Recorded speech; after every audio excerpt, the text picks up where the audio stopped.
Al aire, profe. Hola, bienvenidas, bienvenidos, buenas tardes. Les damos la bienvenida a nuestra aula abierta seccional Oriente, problemas animales en un mundo en peligro. Hoy tenemos el placer de tener a Claudia Edwards de México como invitada. Antes de empezar con ella, quisiera primero darle las gracias a nuestra comunicadora Laura Chandía y al personal de UDA que hacen posible esta transmisión. Recordarles que la semana entrante, en este mismo horario, nos vamos a encontrar. Yo las y los acompañaré para hablar de producir para matar, la moral y los animales de uso. Saludamos muy especialmente a nuestros estudiantes de la seccional Oriente, nuestros estudiantes de filosofía. Y presento a nuestra invitada. Nuestra invitada es Claudia Edwards, médica veterinaria, zootecnista y maestra en ciencias, doctora en ciencias con especialidad en desarrollo de ciencia y tecnología, directora de programas en Human Society International México y coordinadora regional de respuestas a desastres para América Latina, profesora de la UNAM, etóloga certificada, involucrada en el desarrollo de leyes y normas en pro del bienestar de los animales, coautora de libros y autora de numerosos artículos. A la profesora le damos las gracias por haber aceptado nuestra invitación. Un placer tenerla y bienvenida. Muchísimas gracias, gracias por la invitación, Paula. Buenas tardes a todos y a todas. Es un placer y creo que es una ventaja ahora tener esta posibilidad de transportarse hasta allá en unos milisegundos. Ojalá algún día vaya en persona hasta Antioquia. Vamos a hablar el día de hoy de sintiencia. La sintiencia es un tema que a mí me encanta, que está muy de moda y que a veces no se entiende muy bien qué significa porque es una palabra muy nueva y como pueden ver el lenguaje todo el tiempo está cambiando y no es lo mismo sensibilidad que sintiencia, que a veces se han usado como sinónimos. Entonces vamos a ver qué implica ser un ser sintiente, que es el término que estamos usando ahora para describir a los animales, y qué implicación tiene para nosotros en la parte ética y moral que le podamos definir a los animales como seres sintientes. Entonces voy a comenzar con la primera parte, ¿no? ¿Qué significa ser sintiente? Y lo que voy a decirles es que tenemos distintos niveles de percepción. Podemos tener sensibilidad, como ya les decía que no es lo mismo. Luego podemos además percibir dolor, podemos tener estados emocionales, poder sentir placer y poder sentir tristeza. También los animales que son considerados seres sintientes tienen un nivel de conciencia y todo esto, toda esta posibilidad de sentir dolor, de estar conscientes, a lo que vamos a llamar sintiencia. Entonces vamos a ir desmenuzando qué es cada uno de estos nombrecitos. Entonces comenzamos con la sensibilidad. La sensibilidad es la facultad de poder percibir los estímulos, tanto internos como externos, a través de los receptores. Es decir, yo puedo sentir que tengo hambre cuando empieza a bajar la glucosa y entonces mi organismo me dice, tienes que ir a comer. Aquí estamos viendo, por ejemplo, una pupila de un gato en donde cuando hay poca luz se distiende, pero en cuanto hay más luz se contrae para poder proteger el tapetum lucidum y el ojo. Entonces, la sensibilidad es esta capacidad de recibir estímulos y responder a ellos. ¿Por qué sensibilidad y sintiencia no es lo mismo? Porque incluso máquinas pueden ser sensibles. Por ejemplo, yo puedo tener una máquina cuando pago el estacionamiento del centro comercial y pongo el ticketcito y la máquina sabe a qué hora entré, sabe incluso cuánto me tiene que cobrar, me dice cuánto tiene que cobrar, me recibe un billete, sabe de qué denominación es el billete y sabe cuánto tiene que darme de cambio. Entonces es sensible a ciertos tipos de billetes, a cierta numeración, percibe este estímulo y hasta se comporta de manera adecuada. Entonces, no nos sirve la palabra sensibilidad cuando queremos hablar sobre esta consideración ética y moral que tenemos que tener hacia los animales, porque entonces tendríamos que tenerlo también hacia las máquinas que pues no tienen todo lo demás. Entonces, sensibilidad, digamos, es la parte más básica. Siguiente cosa que es importante dentro de la sintiencia, el dolor. Ahí sí ya las máquinas no lo van a poder sentir y empezamos ya a hacer un cambio ya real hacia los seres sintientes, hacia los animales. El dolor es una experiencia sensitiva, pero también puede ser una experiencia emocional, que es una sensación desagradable. A nadie nos gusta sentirnos con dolor o adoloridos. Se asocia a daño en el organismo, provoca respuestas tanto vegetativas como conscientes, ¿no? Es decir, si yo me van a inyectar, pues veo la aguja y a lo mejor me quito, o de repente me pegan y yo quito la mano, o me pongo la mano en algo que está caliente y la quito rápidamente, ¿no? Entonces tengo estas respuestas que son muy mecánicas, pero también tengo respuestas conscientes de eso me quemo, no tengo que volver a poner la mano. El veterinario es el que inyecta al perrito y el perrito no quiere que le duela, entonces ya no quiere ir al veterinario, ¿no? El dolor también se percibe en varios niveles. Tenemos, por supuesto, la sensación del dolor, que es el nivel más bajo, que se llama nocicepción.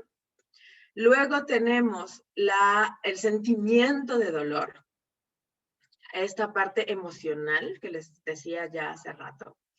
Y además, todo esto sucede mediante una evaluación cognitiva que hacen los animales para evaluar el daño y decidir qué comportamiento va a seguir. Entonces, por ejemplo, si yo tengo un perrito que llevo al veterinario o un niño que llevo al pediatra y el pediatra le da paletas, el veterinario le está dando premiecitos al perro, lo revisa y le pone una inyección, le seguimos dando premios, jugamos con el perro puede ir al veterinario. Conozco gatos que se dejan sacar sangre de la yugular sin tener más problemas cuando ellos evalúan que la situación no es tan dañina. A diferencia, por ejemplo, de una situación en donde yo tengo un palo, le pego al perro y el perro ya no va a querer acercárseme a mí o al palo o hacer ciertas cosas que a lo mejor me muerde para que yo ya no lo siga golpeando o a lo mejor huye. Ellos van evaluando, y fíjense cómo aquí ya estamos metiendo estos procesos conscientes, van evaluando el daño, van evaluando qué es lo que tienen que hacer. Incluso, les digo, en los casos estos de los animales que van al veterinario sin ningún problema, o niños que no lloran cuando están en el pediatra, porque hacen esta sensación de dolor puede cambiar con este proceso cognitivo, aunque el nociceptor sea estimulado igual. Entonces, ya habíamos dicho los receptores, la sensación se da a nivel del nociceptor, el nociceptor manda una señal a estas dorsales de la médula espinal, de ahí van a mandar la señal de dolor por los tractos espinotalámicos y trigeminotalámicos hasta el tálamo localiza el dolor y también manda información a la corteza. Muchas cosas que se han estudiado sobre el dolor, lo que les puedo decir es que no hay un centro único del dolor, sino que se percibe de muchas maneras.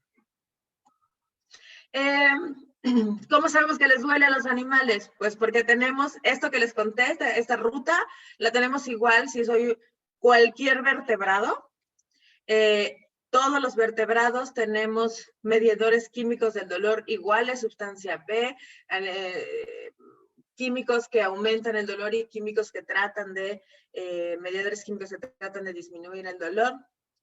Tenemos cambios químicos y fisiológicos que podemos medir cuando uno se siente mal, aumenta, por ejemplo, la frecuencia cardíaca, la respiratoria, puede cambiar la temperatura y todo eso lo podemos medir. Y podemos ver cambios de comportamiento. Si un caballo tiene cólico, entonces se voltea a ver el costado y cuando nosotros tratamos ese cólico y ya se le quita, el caballo ya está normal.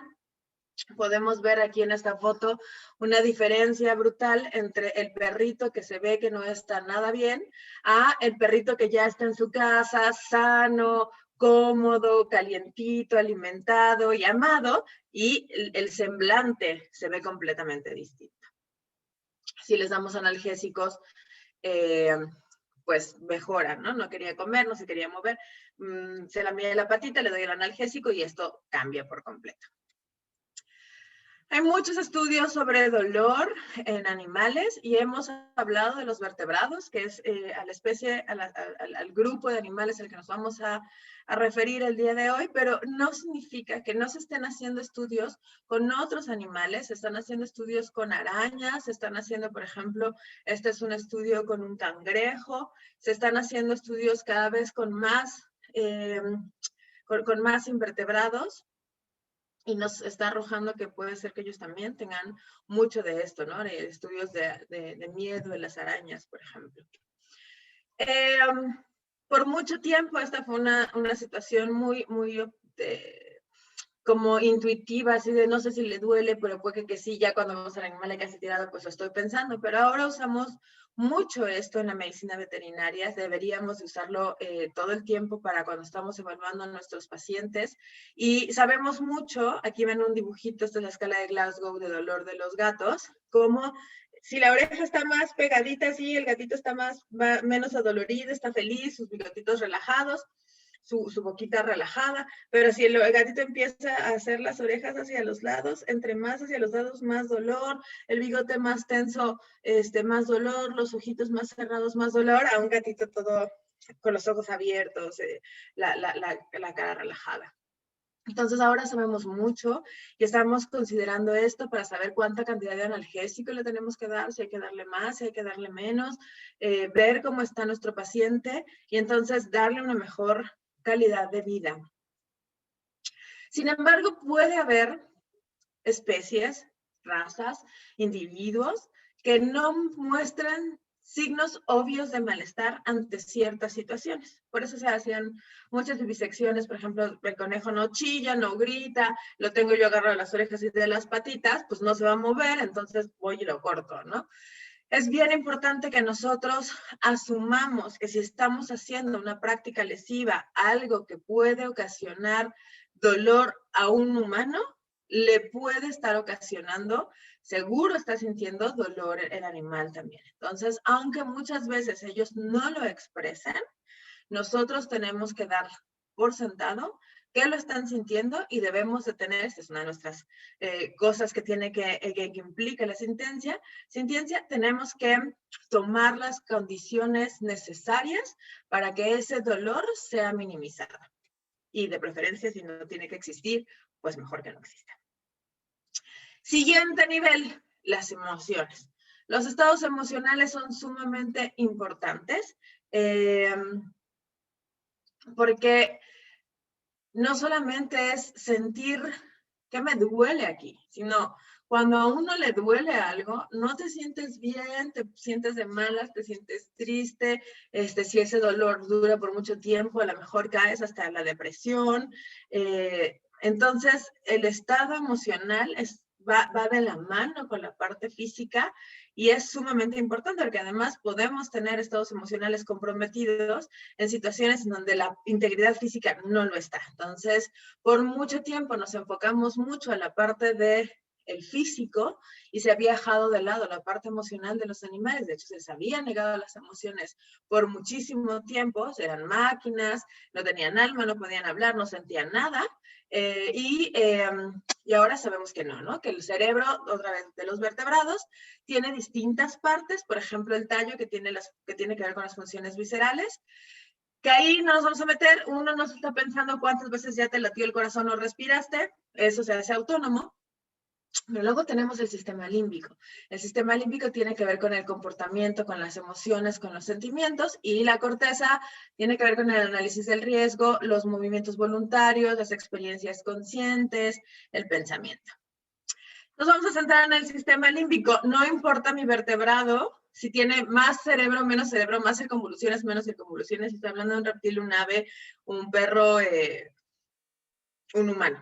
El sistema límbico tiene estos componentes acomodados de distintas maneras, si quieren, pero tiene los componentes, entonces todos mis vertebrados tienen la posibilidad de sentir todo esto que voy a decir a continuación.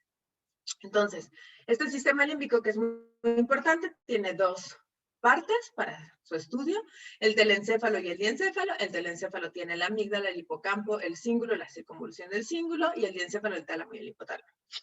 Básicamente, estas estructuras lo que hacen es, por ejemplo, la amígdala identifica miedo, identifica agresión, obviamente identifica el peligro, entonces, el afecto, y tiene que ver con la memoria emocional, sobre todo cuando trabaja con el hipocampo, que es quien tiene que ver con la memoria. Entonces, la memoria del hipocampo y la amígdala empiezan a funcionar juntos y podemos tener estas memorias emotivas.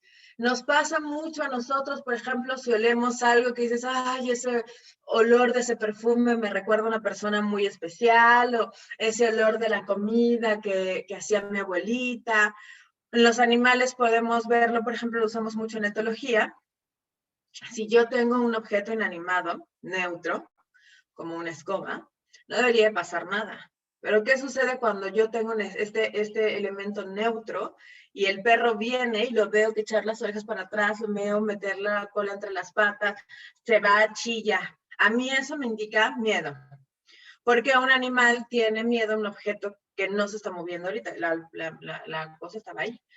Lo que sucede es que entonces este animal está presentando esta memoria con carga emotiva. Probablemente a ese perro le golpeaban con la escoba. Hay otros casos en donde hay videos todos chistosos, que está la escoba, está como trapeador y el perro se está ahí jugando y lo trapean y juegan. Entonces a lo mejor ve ese objeto y se siente feliz, ¿no? Pasa con los objetos, pasa con las personas. Los animales pueden recordar y tener elicitar la emoción gracias a este sistema límbico. El hipocampo tiene que ver con la memoria, la elección de opciones. Los animales eligen lo que ellos quieren, no siempre eligen lo mismo. Aquí tenemos un dibujo y una cerdita, hay una fuente de agua, una fuente de comida y hay paja. Y yo muchas veces les pregunto, ¿qué creen que quiere hacer la cerdita? ¿Hacia dónde creen que quiere ir? ¿Querrá ir a la comida? ¿Querrá ir al agua? ¿Querrá ir a la paja? Y muchas veces me dicen, quiere ir a la comida, ¿no? Y eso es porque yo creo que los humanos nos lo vivimos comiendo.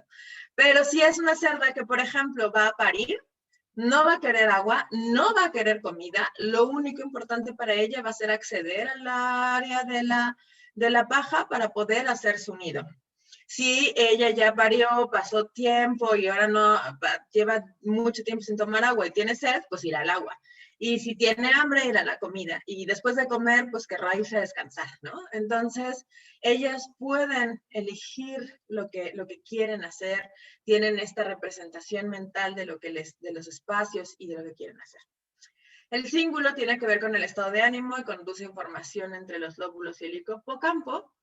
La circunvolución del cíngulo tiene que ver con la reacción emocional ante el dolor. Les decía al principio, cuando veíamos dolor, que hay una reacción emocional, que por supuesto cuando algo te duele, podemos ver este perrito que está todo mordido, lleno de sangre, muy lastimado, que no se ve un perro feliz como tampoco se veía el perrito blanco hace rato. Entonces el dolor muchas veces tiene esta característica en donde uno se siente triste, donde no te sientes bien. Pero a veces pueden haber reacciones emocionales distintas a la tristeza, aún ante el dolor. Si pensamos en los humanos, por ejemplo, hay gente que disfruta el dolor.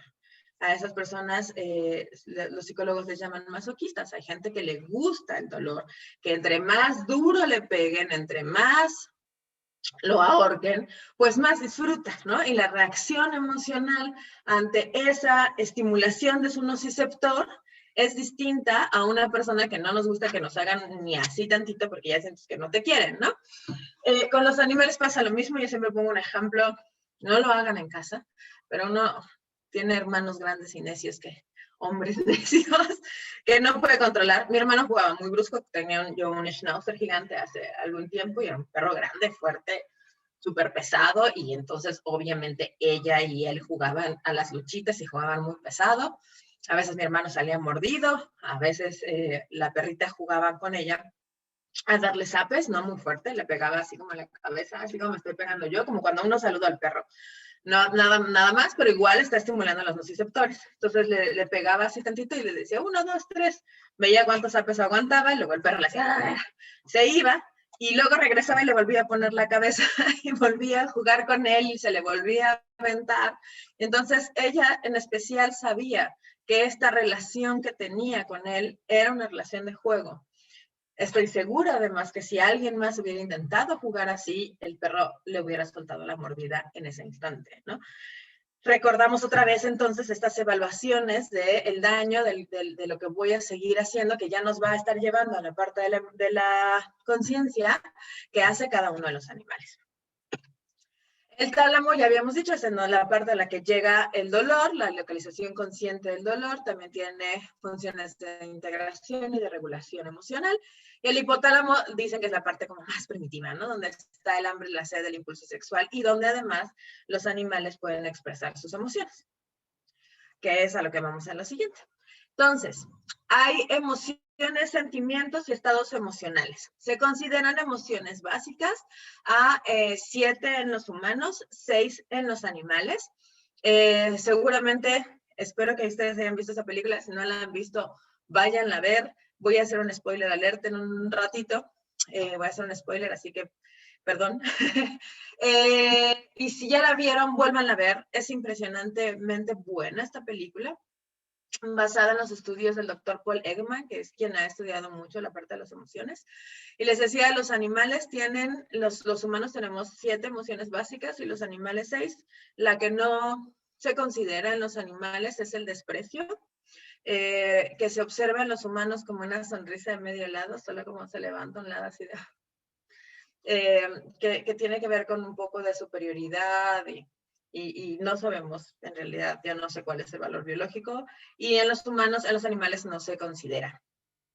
Esta película de Intensamente, les digo, me gusta mucho porque al final se ve que cada emoción tiene un color y entonces vemos el cerebro de los animales con sus colorcitos, ¿no? Entonces, me encanta porque va ya hablando claramente de si los animales tienen emociones y si se las reconocemos. ¿Cuáles son estas 6 emociones básicas? Vamos para acá. Si pueden escribir, voy a estar acá al pendiente del chat y allá en el Facebook. Si pueden escribir qué creen que siente, estaría maravilloso. Vamos a ir viendo qué tanto nos conocemos, qué tanto podemos identificar emociones en nosotros. Muy bien, espero que haya compartido la pantalla con el sonido.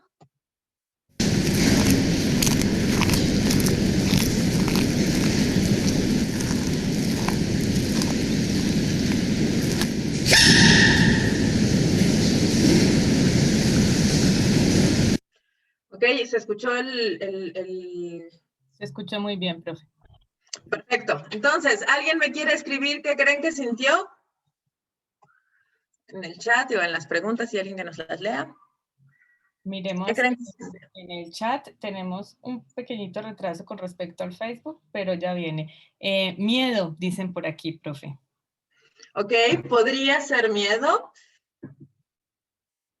Bastante cerca, no es, pero bastante cerca. ¿Otra?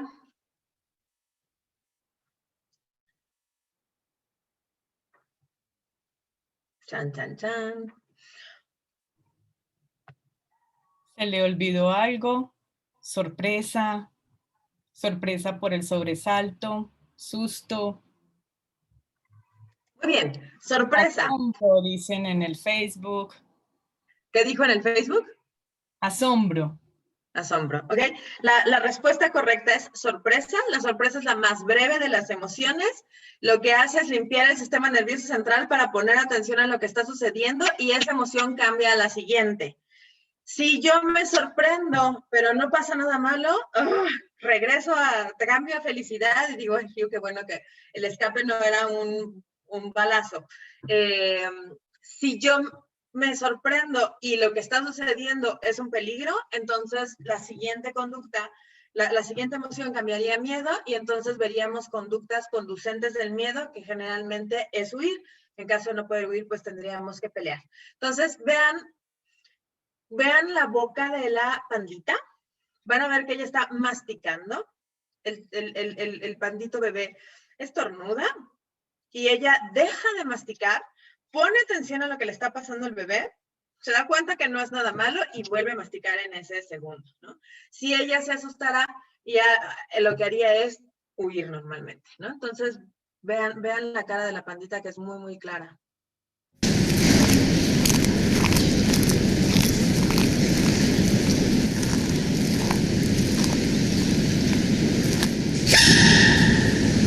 Ahí deja de masticar, ahí vuelve a masticar. La sorpresa es muy rápida. Muy bien. Siguiente, esto es un poquito más largo, así que conforme lo vayan viendo, para que nos alcance la gente del Facebook, díganme qué creen que siente este perro. Se convirtió en Me voy a detener mi cámara para que este video es un poco más largo para que se pueda ver mejor. una noticia y los medios de prensa local querían registrar la historia. El plan, conocer a John Gordon, un periodista de televisión quien llegó con su equipo al campo de béisbol donde grabarían juntos a Pedro y John. Estábamos jugando, pero yo no conocía aún su personalidad. Al finalizar, John Gordon pide algo que lo cambia todo. El periodista quiere conocer a Pedro de cerca.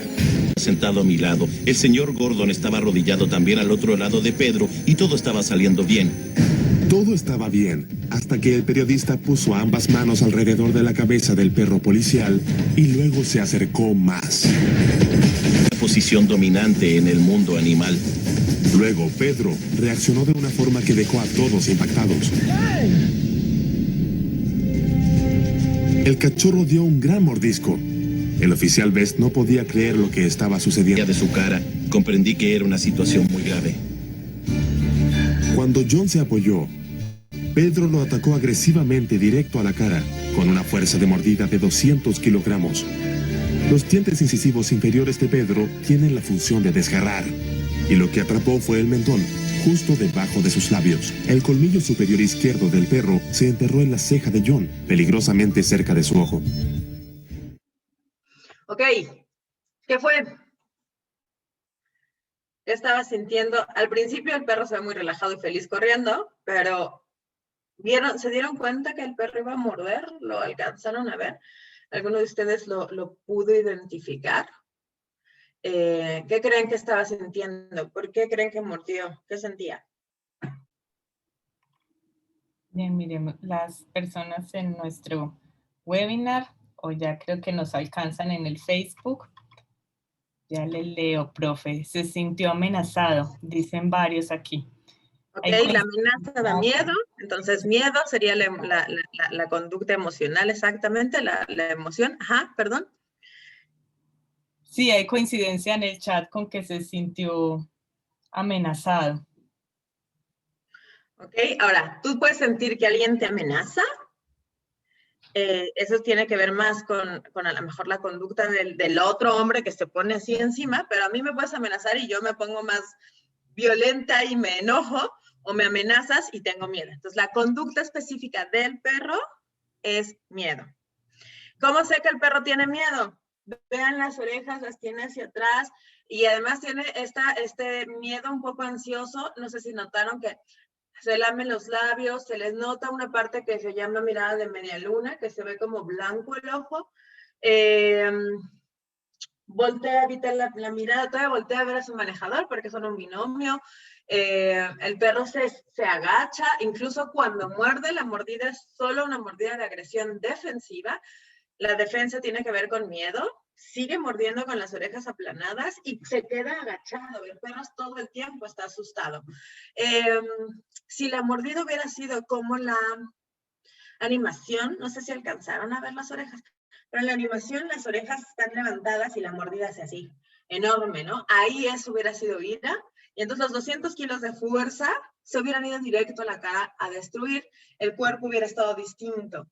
Esa hubiera sido una agresión ofensiva gatillada por ira, y lo que vimos fue una agresión defensiva gatillada por miedo.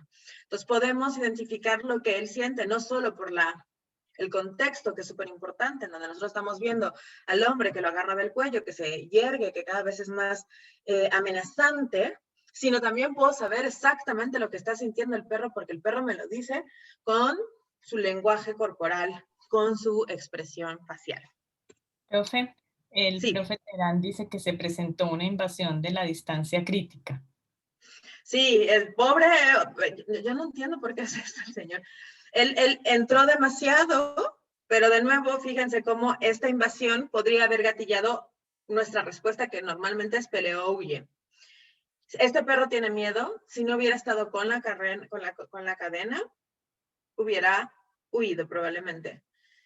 Pero como no puede, entonces no le queda más que pelear. Entonces, eso es súper importante. Nosotros tenemos que ir leyendo el lenguaje del perro. Y si yo me estoy acercando demasiado y el perro me está diciendo cosas, pues entonces me retiro, ¿no? Esto pasa hasta en el metro, ¿no? O yo no sé, ya creo que no tienen metro, pero aquí sientes que la gente te viene encima y tú lo No, en Medellín sí, profe. En Medellín sí, pero en Antioquia no, ¿no? En Bogotá no. Sí, entonces si uno va en el metro, te dan ganas de hacer así como, ¿no? Porque invaden tu espacio personal. Es súper importante leer al otro para saber hasta dónde yo puedo llegar. Si es mi pareja, a lo mejor no tengo problema, ¿no? Entre más cerquita esté, mejor. No todo esta parte de las interacciones es bien interesante, porque yo tengo que saber que hay situaciones críticas, como bien lo dice el profesor, y tengo que saber hasta dónde el animal me está dando chance y qué es lo que estoy provocando en él para saber qué me puede pasar a mí. Sí, pobre perrilla. Siguiente emoción. Voy a tener mi video otra vez. Otra vez me dicen qué creen que sienten.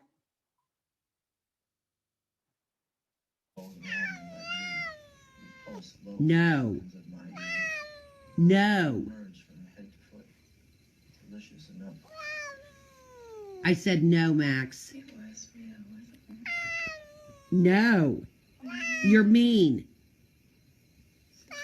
No. Maxwell.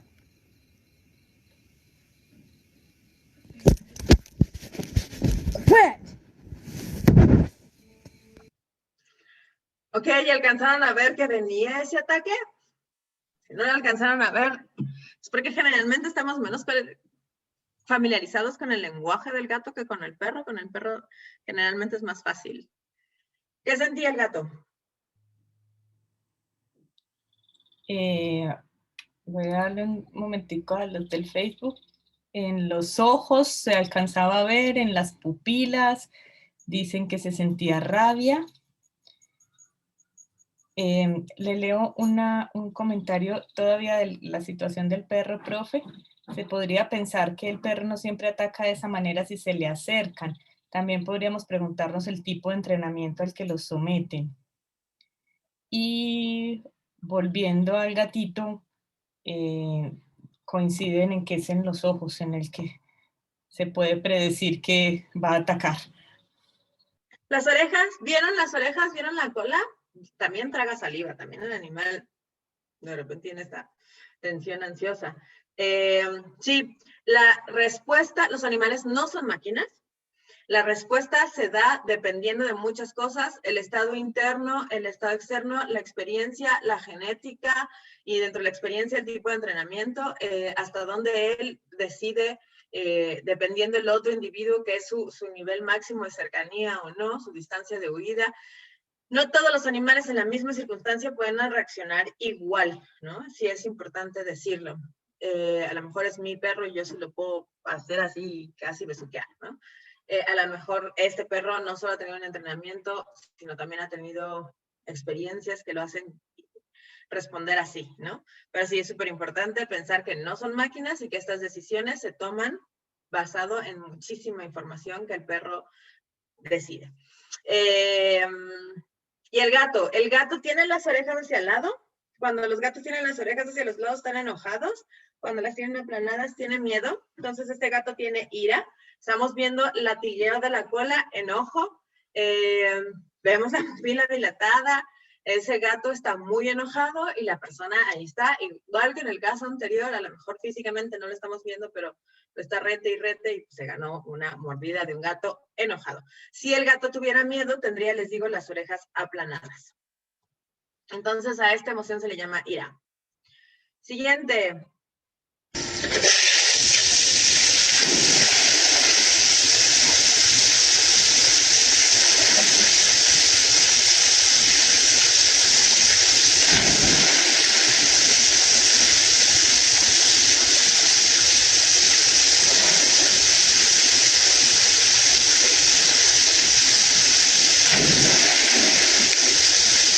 ¿Qué siente ese perro?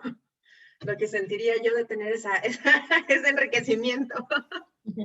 Es lo que sentiríamos muchos probablemente. Miremos en el chat. Felicidad. Sí. Sí, se ve súper alegre. Por ahí hay un blanquito que corre, ese no le da felicidad el agua. Historia de vida probablemente distinta a este Doberman, pero es impresionante ver cómo de la vuelta sube, se avienta, la vuelta sube, y es una experiencia que se nota que le gusta y le repite, ¿no? Diversión, dicen por aquí también. Está muy divertido. Alegría, felicidad sería el nombre de la emoción. Ok, siguiente. Eso estaba muy fácil. All right. Here.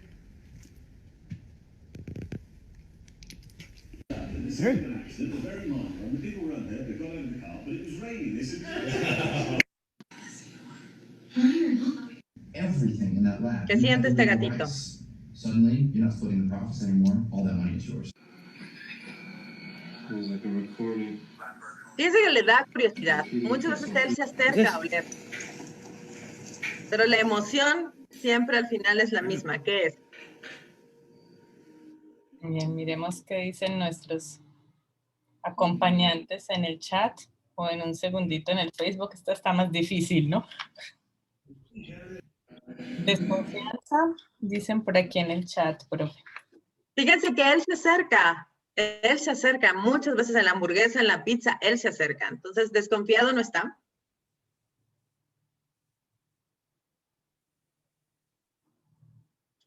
Imagínense que les acercan algo que está podrido.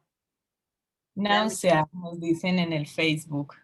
Ajá, lo que vemos, la arcada es una náusea, ajá, la emoción se llama, a ver si alguien la adivina. Repugnancia, dicen por aquí, impotencia, dicen en el Facebook. La emoción se llama asco. Y el asco, bueno, la felicidad te sirve para hacer, no, creo que nada más les dije para qué servía la sorpresa.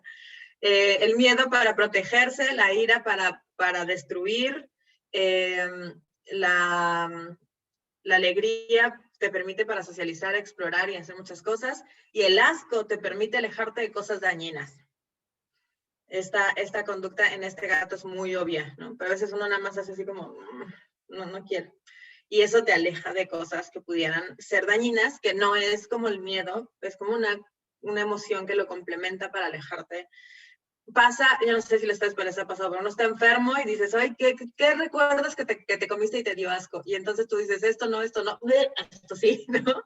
Y sabes qué es lo que te hizo daño. En los gatos es muy marcado porque además tienen una neofobia alimentaria muy clara. Y esta última, ¿qué será? Creo que es muy obvia, ¿no? Ver su carita, ver ese animal se siente triste. Nos dicen aquí, sí. Perfecto. Triste, y me voy a adelantar porque todavía me falta enseñarles más videos. Y la tristeza sirve también para reunificar a tu grupo y para quedarte tranquilo cuando te tienes que quedar tranquilo. Por eso, cuando uno se enferma, te dicen, tiene que usted descansar. Si uno no descansa, no, ciertas partes de la cadena inflamatoria no funcionan y entonces no te mejoras. Entonces, de repente sentirte triste para estar tranquilo y quieto es súper importante. Si te sientes triste cuando tu grupo se desaparece, vuelves a buscar la cercanía para poder mantener la cohesión de grupo. Por eso les digo que en la película de Intensamente, perdón por la alerta, spoiler, uno quiere que la felicidad, que la tristeza se vaya, que nada más anda ahí poniendo todo azul en la vida, y quiere uno que la alegría arregle todo el problema. Y lo que acaba salvando la película es la tristeza. Si ella no se sintiera triste, no regresaría nunca con su familia. Entonces, todas las emociones tienen una razón de ser. Hay que aprender a identificarlas y ver qué es lo que sucede. Ahora, de nuevo, regresando a la parte de la sintiencia, las emociones básicas pues nos van ayudando a sobrevivir, son una ventaja evolutiva, pero no es lo único. Tenemos cosas más complejas como sentimientos, que por mucho tiempo también se les han negado a los animales, y luego tenemos estados mentales, ¿no? Todos estos estados mentales que cada individuo lo vive de manera distinta, como ya bien me pusieron muchos ejemplos con el perro, son individuales, tienen que ver con muchas cosas que has vivido, que tiene que ver con tu genética, que tiene que ver con muchas cosas para poder expresar y saber qué es lo que sucede. Y un animal puede reaccionar de una manera bajo una condición, y un animal que sea hermano de camada puede reaccionar distinto a esa misma condición. Pero como pueden ver, lo que estamos diciendo es que los animales no tienen respuestas automáticas, requieren de motivación, de evaluación de riesgos y toman decisiones. Hay algunos estados que llamamos emocionales negativos. ¿Por qué los llamamos negativos? Porque estos traen sufrimiento y traen a que el bienestar de los animales sea comprometido, sea un pobre bienestar. Como la frustración, la ansiedad, la depresión, el aburrimiento, el sufrimiento. La frustración se da cuando un animal no puede resolver un problema que tiene enfrente, que no puede acabar con su motivación, que no logra alcanzar su objetivo, que no puede expresar una conducta. Cuando esto sucede, generalmente vamos a tener automutilaciones, presentación de estereotipias y obviamente sufrimiento. Una estereotipia es un movimiento repetitivo sin un fin aparente, como los elefantes cuando se bambolean en los zoológicos, o las cerdas muerden los barrotes, los caballos tragan aire, los perros se muerden la cola, los gatos se arrancan el pelo. Hemos distinto tipo de estereotipias, y algunas de esas estereotipias llevan a automutilaciones, ¿no? El dar vueltas a perseguirte la cola, el día que el perro se alcanza la cola, se la destroza. Y eso obviamente nos está hablando de un animal que no está pasando una buena vida. La ansiedad se da cuando se produce un riesgo futuro, obviamente para que tú sepas que hay un riesgo y que va a venir, pues ahí te ha pasado varias veces. Entonces tenemos, por ejemplo, casos en donde la gente ya sabe que si el señor agarra la escoba, el perro sabe que el señor agarra la escoba, lo más probable es que le pegue, ¿no? Porque cada vez que agarra la escoba le pega. Acá vamos a ver un caso de ansiedad por separación. El perro sabe que la persona se está poniendo los zapatos, nos va a dar mucho cuando regresemos de la pandemia con nuestros perros y gatos. Se agarra la bolsa, sabe que el perro se va a ir, lo tenemos con una correa para que no abra la puerta, pero vemos al perro que no le está pasando bien, lo van a oír jadear, chillar, no interactuar con el alrededor, solo ir hacia donde la figura de apego se fue.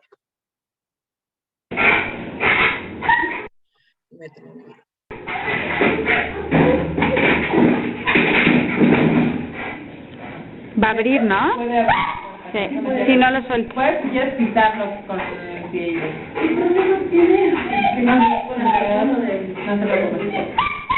La ansiedad macabra, ¿no? Pero sí, la lista de problemas con la que llegó y ya le la lista de problemas es que agrede al veterinario. Llega el veterinario, antes de entrar se jala, cuando llega se todavía el veterinario, hay que ponerle la sal. La otra es que pelea con otros perros. Ven como no le está pasando nada bien, ven, otra vez se acuerdan de nuestros lengüetazos, el perro va y viene, no lo dejamos salir porque seguro nos abre la puerta, es un perro muy grande. Él no la está pasando bien, está sumamente angustiado y ansioso de la pérdida del apego. La depresión se asocia a malestar extremo, temor, ansiedad y frustración. Cuando uno está deprimido, generalmente no quiere hacer nada. Los animales no comen, no se levantan, están indiferentes al mundo. Cuando digo animales, obviamente los animales humanos están considerados. El sufrimiento, entonces, es una combinación de sentimientos desagradables. Pueden ser intensos en poco tiempo o pueden ser por mucho tiempo. Se da cuando un animal es sometido a procedimientos invasivos o restrictivos. Puede no estar asociado a dolor. Aquí vemos una cerda en una jaula de gestación. Esta cerdita solo puede dar un paso para adelante, una para atrás. No puede echarse como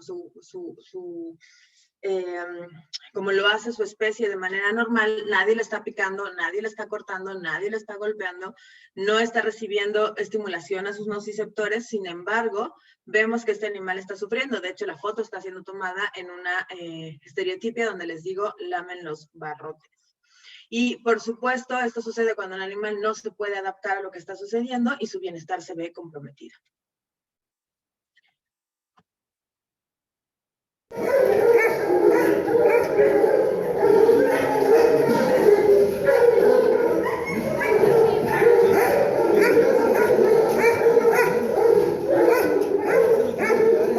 Aquí vemos claramente una estereotipia, de hecho vemos dos. El perro da vueltas, lame los barrotes, da vueltas, lame los barrotes, da vueltas, lame los barrotes. Pero ustedes ven el ambiente en el que vive, pues no hay nada que hacer. Entonces podemos ver que este animal pues está sufriendo, no le está pasando nada bien. Otra de las cosas que es tristísimo que los animales puedan sentir es indefensión aprendida, se llama pérdida de la esperanza, indefensión aprendida o desesperanza aprendida. Y esto sucede cuando los animales, incluyendo los humanos, han estado en situaciones tan adversas, han intentado tanto y no han logrado nada, que definitivamente después llega un momento en que nunca más vuelven a intentar nada. Si yo soltara todos los grilletitos de este monito que ven aquí, él ya no intentaría salir. Aunque pudiera caminar y moverse, él ya no lo va a intentar, ya lo intentó tantas veces que no lo va a hacer. Esta es una conducta que se ve claramente en las corridas. Los toros salen tratando de huir, pero el ruedo es todo igual, está todo pintado, no encuentra la salida, lo empiezan a atacar, entonces generalmente él se tiene que defender, porque como no pudo huir, pues no le queda más que pelear. Vemos un tipo de agresión defensiva. Se le empiezan a meter distintos objetos que van cortando los músculos, que van mermando la capacidad de levantar la cabeza, de moverse. Muchas veces comienzan a cortar, a causar que el animal tenga, entre sangre a sus pulmones. De hecho, muchas veces se ve la sangre saliendo por la nariz, y estas situaciones terribles, hasta que llega un momento que el toro ya intentó todo lo que pudo, no va a poder salir de esa situación, y entonces entra en esta indefensión aprendida y ya no lucha más, ¿no? No es que él tenga deferencia ante el otro que lo está torturando, sino simplemente entra en esta situación que les digo que es terrible, en donde ya dice uno que la esperanza muere al último. En estos casos la esperanza murió antes. Entonces es una situación muy, muy triste que se analiza ahora mucho también en humanos. Entonces, con todo esto que ellos sienten y con todo lo que hemos ido viendo y con toda la parte anatómica y fisiológica, en el 2012 se hace una declaración de conciencia de los animales en Cambridge. Se juntan así los neurocientíficos más importantes del mundo, invitan gente tan importante como al doctor, se me fue el nombre, Hoffman, ¿no? Sí, a este astrofísico súper importante, se me fue el nombre ahorita. Y firman esta declaración de conciencia que dice: los animales tienen sustratos neuronales semejantes o análogos a los del humano que les permite tener conciencia. Hay muchos niveles distintos de conciencia, desde simplemente estar despierto y saber qué pasa en nuestro mundo, hasta la autoconciencia, en donde hasta ahorita solo tenemos más o menos una prueba para identificar que los animales saben que son ellos, que es la prueba del espejo. Se pone al animal frente a un espejo, el animal se ve, luego se anestesia para que no sepa qué le pasa, se le pinta algo, se regresa al espejo y el animal se lo trata de tocar, quitar, dar vueltas y ver lo que sucede, ¿no? Los cerdos, los elefantes, los delfines han pasado esta que llamamos la prueba del espejo. Entonces, bueno, hay mucha evidencia sobre que los animales tienen conciencia, son conscientes de lo que está sucediendo. Tenemos ya estudios que también hablan sobre los sentimientos y básicamente, pues cada vez sabemos más, ¿no? Y esto ha llevado a que antes pensábamos que eran máquinas y les podíamos hacer cualquier cosa, porque incluso, por ejemplo, en la Ciudad de México, en mi país, el Código Civil considera a los animales bienes muebles. Inmuebles, si son vacas que están gestando, entonces se pueden también hipotecar, y bienes muebles a todos los demás. Esto significa que uno los puede, dice el Código Civil, pues básicamente hacer lo que quieras, vender, cambiar o destruir si no sirven, ¿no? O sea, ni siquiera se habla de matar, sino de destruir, porque es un objeto y entonces si lo matas se va a destruir. La Constitución de la Ciudad de México ya los reconoce como seres sintientes. Entonces, una vez que nosotros tenemos toda esta información que yo les estoy dando, ya no podemos decir, pues son cosas y las puedes destruir. Tenemos que cambiarlo. Entonces, por ejemplo, en el Tratado de Lisboa de 2007, los animales empiezan a ser considerados seres sintientes y mucha de la legislación pues va cambiando hacia ese sentido para darles pues una mayor protección a los animales, igual que como se puede hacer con los niños, que ellos no pueden tener obligaciones, pero sí pueden tener derechos, y esa es la intención de lo que tenemos que luchar por los animales, para que ellos puedan tener personas que los representen sus mejores intereses y podamos darles que sean estos sujetos de consideración, no solo más ética, moral, sino también jurídica. El doctor Brum dice que no debemos de tener miedo de usar conceptos como emoción, sentimiento, estado de ánimo, dolor, miedo, felicidad, conciencia, estrés, necesidad y bienestar cuando hablamos de los animales. Por mucho tiempo se decía que no. La doctora Jane Goodall, que es maravillosa, cuando describía lo que pasaba con sus animales, ella les ponía nombres y cuando llegaba la información a Inglaterra le decía, no, tienes que poner números. El individuo 327 levantó la mano al 322, ¿no? Y ella decía, no, pero es que se nota la intencionalidad, se nota, tienen nombres, tienen muchísimas cosas, y pues ahora la intención es justamente no tener miedo, porque todo lo que estamos diciendo tiene una base científica, no es una locura de nosotros que queremos cuidar a los animales, sino que está perfectamente basado en ciencia. Por muchos tiempos seguramente me he oído hablar de las 5 libertades. Las 5 libertades son maravillosas porque permite que los animales no sufran. Pero no habla como de los animales pueden tener cosas positivas en su vida. Y está bien no sufrir, pero también es mejor tener una vida que vale la pena vivir. Entonces de ahí hemos brincado a los 5 dominios. Los 5 dominios me encantan porque lo que hace es que toma las 4 libertades más grandes, digamos, y la parte de miedo y angustia lo toma como un componente de cada una de las otras. Entonces, por ejemplo, cuando yo tengo libre de hambre, sed y desnutrición, en los 5 dominios, esto se llama dominio de nutrición. Y lo que nos habla es que yo puedo darle los elementos que necesita el individuo para poder tener cubierta esta necesidad y tomar agua y tener comida y tener una buena calidad de comida, que lo va a llevar a tener una buena condición corporal, que lo va a llevar a estar saludable, y que por otro lado podría tener al contrario, que no le dé agua, que no le dé comida, que el animal esté desnutrido. Pero lo interesante de esto es que podemos a cada una de estas decir cuál es su componente emocional. Entonces, por ejemplo, si ustedes tienen hambre, bueno, si yo no les doy de comer y pasan muchas horas, ya era hora de comida, y siguen pasando muchas horas, lo que sienten es hambre. ¿Cómo se sienten cuando tienen hambre? ¿Felices? ¿Con ganas de hacer todo? O yo me pongo de malas, ¿no? Uno se pone de malas, irritable, no quieres hacer nada, te duele la cabeza. Imagínense que esa hambre pasa por más y más y más y más tiempo. Entonces el animal va a sentirte terrible porque su organismo no va a tener energía, va a empezar a bajar de peso, se va a autoconsumir, van a pasar muchos procesos fisiológicos que van a llevar a que el animal tenga más hambre, y entre más hambre tenga, más malestar va a tener. Entonces, no darle comer a un animal no solamente es, pues no tiene alfalfa, tiene todo el mecanismo que se está moviendo a que el animal se va a sentir terrible. Por otro lado, ¿cómo se sienten cuando les dan comida que les gusta? Uno te da felicidad, ¿no? O sea, no es que yo te voy a dar un pedazo de cartón que tiene todos los ingredientes que necesitas para nutrirte. ¿Qué pasa cuando te comes algo bien sabroso, ¿no?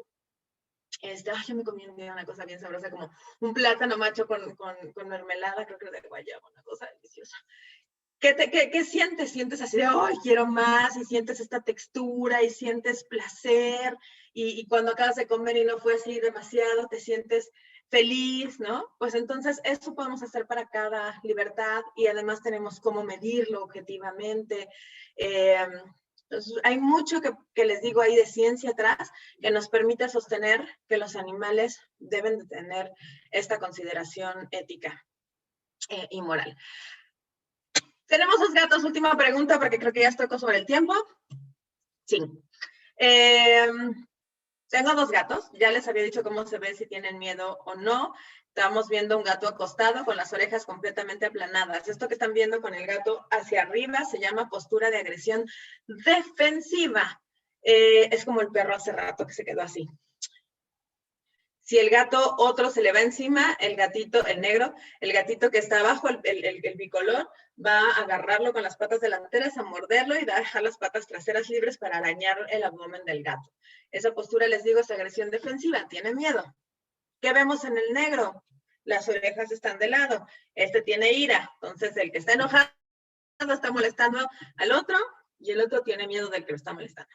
Viene una, si alguien ya vio el video, no haga spoilers. Viene una aspiradora de estas que aspiran ahora solas, va sobre los gatos. Pregunta, ¿qué hará el gato?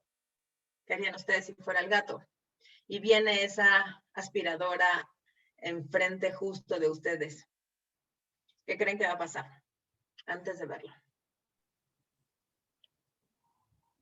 Miremos si por el chat alguien se anima a aventurarse a decirnos qué hará el gato mientras llegamos con la transmisión al Facebook.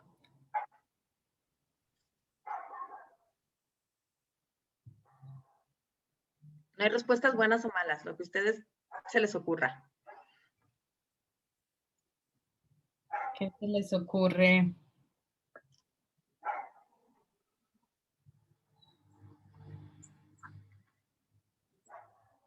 Está difícil, no tenemos muchos ánimos aventureros.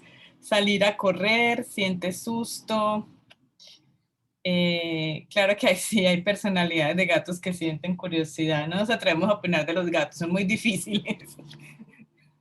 Sí son. Sí, de hecho hay videos de gatos que están en estas cosas hasta paseando, ¿no? Entonces sí, igual el gato se sube, igual el gato se asusta, entonces pueden huir, o lo pisa y entonces el pobre gato se lastima, o a lo mejor el gato le pudiera pegar, ¿no? Voltear y lo que se les ocurra, no importa, porque uno puede hacer cualquier cosa. Veamos qué decide hacer este gato.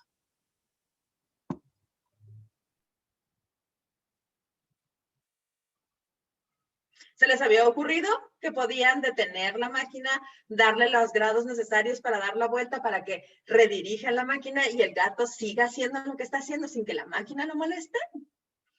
A mí me parece impresionante porque generalmente cuando hago esta pregunta, todo el mundo se nos ocurren 80 cosas, pero detenerla, girarla solo los grados necesarios para que se vaya exactamente donde ya no nos molesta, no es una respuesta que generalmente la gente me dé.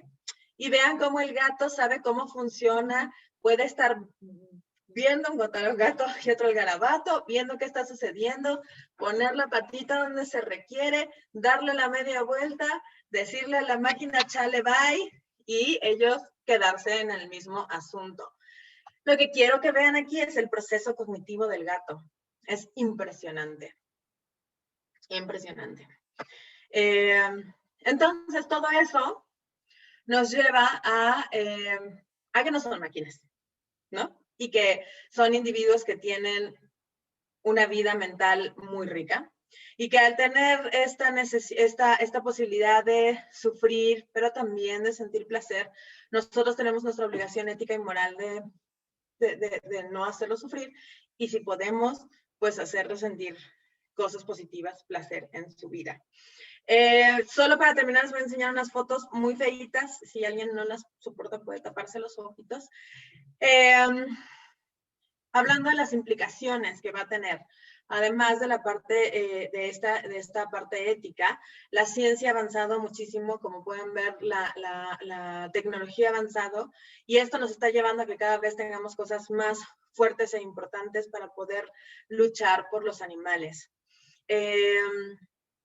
Como les decía, las cosas que dañan a los animales físicamente los dañan emocionalmente también. El que yo no le dé de comer a este perrito que se ve que está a 2 de morirse, vean la cara de tristeza que tiene ese perro, no solamente está dañando la parte física, como es muy obvia, sino también su parte emocional. Y tenemos que cuidar las dos cosas. Este animal seguramente después tendrá, no tengo la foto, pero debe tener una vida feliz, corriendo, amado, alimentado, ¿no? Y eso es a lo que nosotros tenemos que irle. Cada vez que ustedes ven un animal sufriendo, que tiene cara de tristeza, la parte de la mentira de las emociones que sí podemos hacer los humanos está en la corteza prefrontal. Ellos no la tienen desarrollada, así que no pueden mentir en las emociones. Si se ven tristes, si se ven adoloridos, si se ven ansiosos, angustiados, esa es la emoción que ellos tienen y eso tiene que ser tomado en cuenta. Nosotros tenemos que darle las condiciones de vida a los animales para que ellos puedan adaptarse y vivir bien. No podemos tenerlos en situaciones en las que ellos no van a poder cambiar. Aquí nadie puede ir a decir, límpienme mi arenero o préstenme una escoba y yo limpio y dónde están mis platos de agua y de comida. Nosotros tenemos la obligación de proveerles las cosas del ambiente, eso se llaman las 5 provisiones, para que ellos puedan adaptarse. Y son seres muy vulnerables porque ellos no pueden hacer nada para cambiar su situación, dependen de nosotros y nosotros tenemos que trabajar por ello, ¿no? La ciencia y la tecnología nos están ayudando a encontrar justicia para estos animales que merecen toda nuestra consideración moral, y todo lo que ustedes puedan trabajar desde la ética nos va a ayudar a conjuntar todo esto y tener animales que no estén sufriendo, que no los estemos provocando a tener este tipo de cosas, ¿no? Aquí vemos unos perros peleando y yo les dije que la ciencia también está de nuestro lado. Pueden ver de un lado la escalera iluminada y de otro lado tienen Blue Star, que es como el luminol, nada más que no daña el ADN. Está rociado en la escalera para que ustedes puedan ver todo lo que fosforece del lado derecho es sangre. Y con este tipo de cosas, nosotros con una buena legislación, con mucho esfuerzo, y además Colombia tiene avanzadísimo la ciencia forense, podemos hacer que pues tengamos castigos, ¿no? Y que no se quede solo en buenas intenciones. Aquí también vemos un bote, el bote está ya bañado con luminol. Este es una especie de ring, parece una alfombra normal, pero cuando le ponemos el aparato, el líquido para poder ver la sangre, pues podemos ver cómo florece. Y cómo hay una gran cantidad de sangre que no pueden decir que esos animales pues no están sufriendo. Si uno se corta tantito y te arde el dedo todo el día, ahora imagínense la cantidad de sangre que hay aquí. No me pueden decir que estos animales no la están pasando bien. Entonces creo que vamos avanzando muchísimo. Vamos haciendo mucho por los animales. Cada vez más gente entiende que usarlos para nuestro beneficio, como se nos pegue la gana, no es correcto. Y bueno, este tipo de clases que ustedes toman, creo que les puede ayudar mucho a tener toda la base para decir sí, los animales sienten y sí podemos pues luchar todo lo que se tiene que luchar por ellos y no estar pensando que son cosas a nuestro servicio, ¿no? Entonces, sí está en nuestro poder hacer todo lo posible para disminuir el dolor y el sufrimiento de los animales y hacer que tengan cosas positivas en su vida, pues tenemos que hacerlo. Y ahí les dejo mi Facebook y mi Twitter y la otra es una página donde tengo algunos artículos y cosas que les pueden servir. Muchas gracias.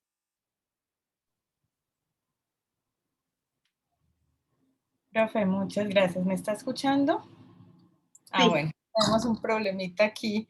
Llueve bastante en Colombia, creo que por eso tenemos algún problema, pero ya me está escuchando, que es lo importante. Muchas gracias, profe, hemos aprendido muchísimo hoy. Tengo ya algunas preguntas. Primero le transmito bastantes saludos que tenemos por Facebook, entre ellos desde Santiago, Miahuatlán, Puebla. Y qué pena la pronunciación, profe. Y también de nuestra Universidad Central del Valle del Cauca y otros tantos.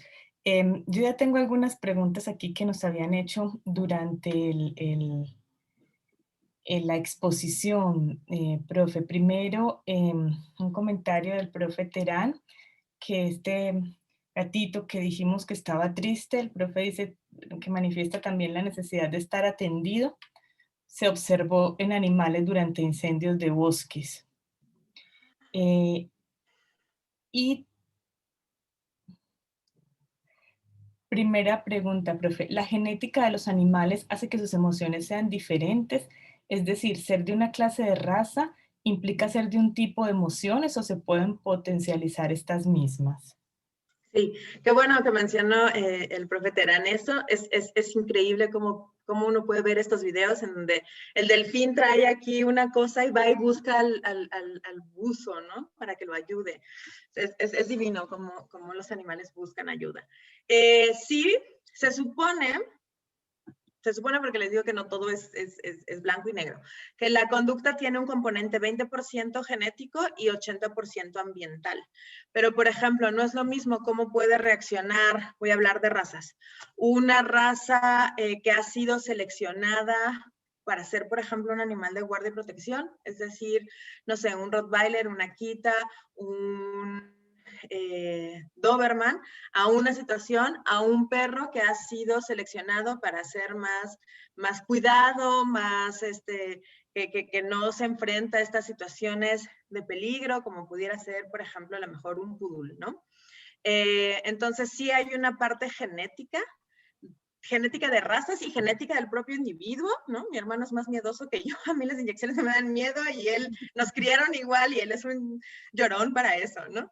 Entonces el medio ambiente, la genética individual, pero la genética de grupo te debería llevar a ver una curva de la normalidad en donde dos desviaciones estándar, como el 80%, podría comportarse de cierta manera, pero no es el único factor, es una parte de los factores. Listo, profe. Otra pregunta. La sensibilidad en las plantas ya se ha demostrado numerosas veces. Me pregunto si podríamos considerar a las plantas también como seres sintientes. Una discusión muy actual. Sí, de hecho hay unas cosas hermosas que uno le puede poner a tu planta, un aparatito que te manda un mensaje al Twitter o al celular y te dice tengo sed, porque ya está bajando el nivel de agua, mandas una señal química que leen estos aparatos y entonces el aparato te lo traduce y te dice tengo sed. La cosa, no se consideran seres sintientes, sí sensibles, por supuesto que tienen sensibilidad, pero para ser sintiente necesitarían, hasta este momento, tener un sistema nervioso central que le permite tener conciencia. Entonces, como no tenemos manera de pensar que las plantas tienen conciencia, sí tienen sensibilidad, no podrían ser consideradas seres sintientes. Al tener sensibilidad también tenemos que tener cierta cuidado con ellos, por supuesto, ¿no? Eso no nos exime de también poderles ir a cortarle las hojas como se nos pegue la gana. Claro. Tengo otras dos por aquí. Tenemos un delay serio con el Facebook, pero bueno. Ahí nos están viendo. El experimento de Seligman sobre desamparo aprendido fue sumamente cruel con los animales. Sin embargo, los hallazgos teóricos de ese experimento son muy importantes, de esos experimentos son muy importantes y relevantes para el entendimiento de fenómenos como la depresión. ¿Cómo podríamos acceder a este tipo de hallazgos empíricos sin necesidad de experimentar con los animales, como en ese caso donde es necesario la utilización de estímulos aversivos? Sí, la verdad es que yo no estoy de acuerdo en usar ese tipo de estudios. Lo que se pueden hacer son estudios de caso. Esa sería para mí una una opción. Por ejemplo, uno no quisiera ver animales acumulados o en estas situaciones terribles, pero suceden. Entonces, lo que podemos hacer es que una vez que hay un caso que está presentando esto, que no fue provocado, sino que sucedió porque también la persona, no sé, en un caso de acumulación, ¿no? La persona ya no pudo cuidar de sí misma y empezó a tener a los animales y los dejó morir, estudiar a los animales, saber qué es lo que pasó, hacer pruebas conductuales en casos reales, en casos que ya sucedieron, pero definitivamente provocarlos pues ya no está bien. De hecho, ventajas que ahora tenemos estos grupos de ética que están prohibiendo o que tienen que pasar, un estudio tiene que pasar por un comité de ética para poder ser aprobado y definitivamente este tipo de estudios no deberían de ser aprobados, ¿no? Listo. Profe, también gracias por su ponencia, doctora. ¿Cuáles serían los principales retos para la legislación de derechos animales? A mí me parece que el reto más importante es que tengamos una legislación que pueda cumplirse, porque hay muy buenas intenciones de decir, sí, bueno, vamos a hacer todo esto por los animales, pero luego en la práctica no lo logramos. Entonces, creo que tenemos que ir avanzando de tal manera que la legislación sea aplicable y no acabe siendo letra muerta. Entonces, si tenemos que ir avanzando paso por paso, debemos hacerlo así. Una de las complicaciones que hay, por ejemplo, en mi país, tiene que ver con las sanciones. Las sanciones para el maltrato animal son cortas, a diferencia de lo que sucede en Estados Unidos, que el FBI declaró que el maltrato animal es tan importante como los casos de violencia sexual, por ejemplo. El problema es que en México, por ejemplo, si tú pides que haya estas penas sean mucho más altas, lo que te dicen es, pero no tenemos esas penas ni para las mujeres, ¿no? Entonces hay lugares en donde la violación y el acoso a una mujer no tiene pena. Y entonces dice la gente, bueno, ¿y entonces cómo vas a ponerle una pena más grande a alguien que maltrata a un hombre cuando tú estás dejando de lado a las mujeres? Y eso nos está deteniendo mucho. Creo que uno de los retos es avanzar completo, ¿no? En que las cosas que se tienen que castigar se castiguen bien y en tener un proceso que tú no acabes teniendo gente inocente siendo castigada por cosas que no está haciendo, ¿no? Para empezar, pero creo que hay más. Sí, sí. Yo debo anotar que hay avances en muchos lugares. Colombia tiene un grupo, GELMA, un grupo especializado de la Fiscalía que lidera Alejandro Gaviria para casos de violencia contra los animales y funciona pues bastante bien. Entonces, dentro de, como ustedes, los problemas, los recursos, las dificultades, sociedades muy violentas en general y muy violentas contra los animales en especial, pues como las nuestras, algo se hace. Profe, no, mucho, perdóname, nada más porque a mí me parece maravilloso. Yo tuve la oportunidad de ir a Medellín antes de la pandemia, como 2 años, y estar en La Perla y hablar con gente de la Fiscalía. Y es impresionante el que puedan tener chip para todos los animales, el que tengan un lugar que tiene 2 etólogos que están todo el tiempo trabajando, que además hasta el excremento se recicla para el botánico, que tienen esta figura del perro comunitario, ¿no? Y entonces me hago responsable yo y el vecino del perrito que estamos teniendo aquí. Tienen esta unidad forense que es impresionante. La verdad es que nosotros consideramos a Colombia en ese sentido como un referente. Medellín lo hace increíble, seguramente más partes, pero esa es la que yo conozco. Sí van bastante avanzados, así que es maravilloso. Sí, hay razones para el orgullo, tiene razón, profe. Tengo un comentario y una pregunta que van un poco a lo mismo, muy interesantes. Primero, un comentario del profe Enrique Terán. Felicitaciones, Claudia, muy interesante tu presentación. Tardó demasiado tiempo para que ingresaran y más aún fueran aceptadas estas cuestiones, tanto por el establishment científico, la medicina veterinaria, el público en general. Se aceptan ahora expresiones como individualidad, personalidad. En medicina veterinaria, no le parecería curioso, pero tardó más todo esto de lo que uno esperaría, ¿verdad? Sí, es triste. Yo ya me doy permiso de decir gatonalidad y perronalidad y todo, pero yo presenté una plática sobre emociones en un congreso científico hace como 20 años. Yo estaba terminando la licenciatura y iba para hacer mi maestría. Y los profesores me dijeron, estás loca. Los doctores te van a comer. Y la gente, tú platicabas con tus clientes, ¿no? Con mis pacientes, con los tutores de mis pacientes, y la gente te dice, sí, mi perro es feliz, mi perro está triste, ellos no tienen un problema. Y los veterinarios me dijeron, uy, no, con estos que son así la crema innata, te van a destruir, me decían. Y bueno, afortunadamente todavía les quedan resquicios que no acaban de entrarle, pero ahí van.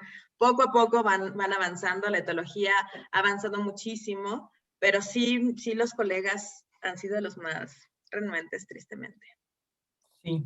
Profe Claudia, nos dicen por aquí también, muchas gracias por su excelente presentación, ha sido muy interesante. Mi pregunta sería, ¿cómo posicionar el debate sobre el maltrato animal y dentro de la comunidad científica? Claro, hay una preocupación ahí por no solo el público en general, sino realmente la comunidad científica.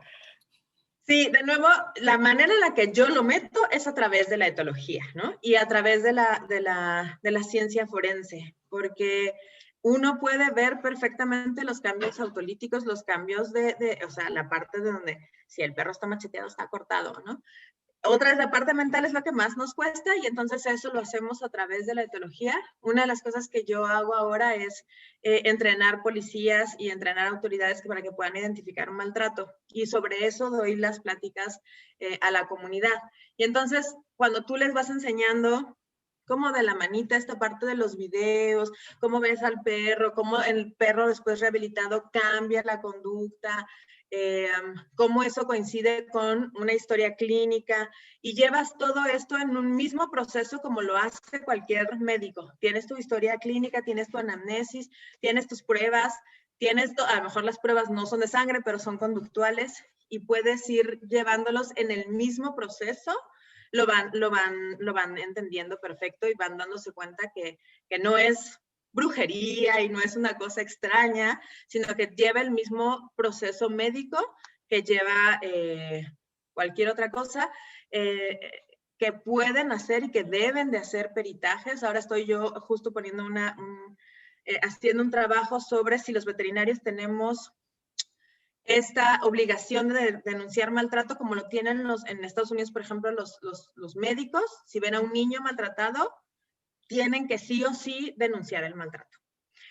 Tienen en Estados Unidos estos mismos protocolos para que el veterinario lo haga estas denuncias de maltrato con sus pacientes. En nuestro país eso no se habla. No se habla. México no habla de ese tema, pero ahora la encuesta que yo estuve haciendo, hice 750 encuestas.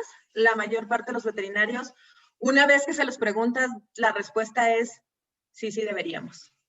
Entonces, creo que más bien lo que necesitamos es hacer foros como estos y estar discutiendo hacia dónde vamos y cómo podemos avanzar. Baby steps, pero empezarlo a discutir y de la manera científica, creo que tiene que ser el camino. Claro que sí, profe. Por aquí tenemos una última pregunta que creo que usted ya nos ha hablado al respecto en esta respuesta anterior. ¿Existen personas a las que no les interesa el bienestar animal o no le ven un beneficio? ¿Qué argumento podría darse a esas personas en pro de la legislación? Sí, de nuevo podríamos usar, aunque son argumentos antropocentristas, pero bueno, a lo mejor es justo de la manera en la que tenemos que hablarle a estas personas. El maltrato hacia los animales ha sido un muy buen indicador para el FBI de maltrato hacia los humanos. Entonces, estas cosas que nos han repetido mucho de si hay un niño, un asesino en serie, probablemente haya comenzado torturando animales, es cierto. Nosotros tenemos un caso tristísimo en el norte del país de unas niñas de 14 años, 14 y 16, que decidieron matar a su primo porque tenían ganas de saber qué era matar al primo de 5 años.